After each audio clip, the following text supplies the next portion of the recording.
எங்க வீட்ல யார் காலையில ஃபர்ஸ்ட் எந்திரிக்கிறதோ அவங்க தான் பிரேக்ஃபாஸ்ட் பண்ணணும். டேனிக்கு வேலை இருக்கும் போதெல்லாம் நான் தான் பண்ணுவேன். அவங்களோட லீவ் டேஸ்ல இல்லனா ஒர்க் ஃப்ரம் ஹோம் பண்ணும்போதெல்லாம் அவங்க பிரேக்ஃபாஸ்ட் பண்ணுவாங்க. இன்னைக்கு அவங்களுக்கு மெக்டொனால்ட்ஸ் பிரேக்ஃபாஸ்ட் கிரேவிங்ஸ் இருக்குன்னு சொல்லிட்டு அதை ஆர்டர் பண்ணி வச்சிருந்தாங்க. நான் காலையில எந்திரிச்சு வர்றதுக்கு முன்னாடி அது ஆறி போயிடுச்சு. அவங்க வாங்கி வச்சிருந்த பிரேக்ஃபாஸ்ட்டை சாப்பிட்டுட்டு டேனி போட்டு கொடுத்த காஃபியும் குடிச்சிட்டேன். நேத்துல இருந்து இங்க ரொம்ப காத்தடிச்சுட்டே இருக்கு. இனி வெளியே போகணும்னா ஸ்வெட்டர் போட்டுட்டு தான் போகணும் அப்படிங்கிற வெதர் இங்க சேஞ்ச் ஆயிட்டே வருது. டேனி இப்போ எல்லாம் டெய்லியுமே ரன் பண்ணுவாங்க. அவங்க ரன்னிங் முடிச்சிட்டு வரும்போது நான் ஸ்மூதி போட்டு ரெடியா வச்சிருப்பேன். அவங்களுக்கு ஸ்மூதி பண்ணும்போது புரோட்டீன் பவுடர் எல்லாம் மிக்ஸ் பண்ணி பண்ணுவேன். இன்னைக்கு 2 பேருக்குமே லேட் நைட்டா டீ குடிக்கணும்னு ஆசை வந்துச்சு. அதனால டேனியே போட்டு தரேன் அப்படின்னு சொல்லிட்டு போய் டீ போட்டுட்டு இருந்தாங்க.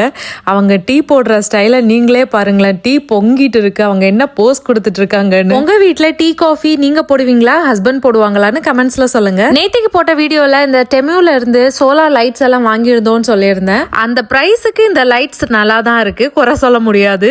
ஆனா பிரைட்டாலாம் இல்ல, கொஞ்சம் டிம்மா தான் இருக்கு. அப்போ நம்ம நாளைக்கு இன்னொரு வீடியோல பார்க்கலாம். அது வரைக்கும் டாடா.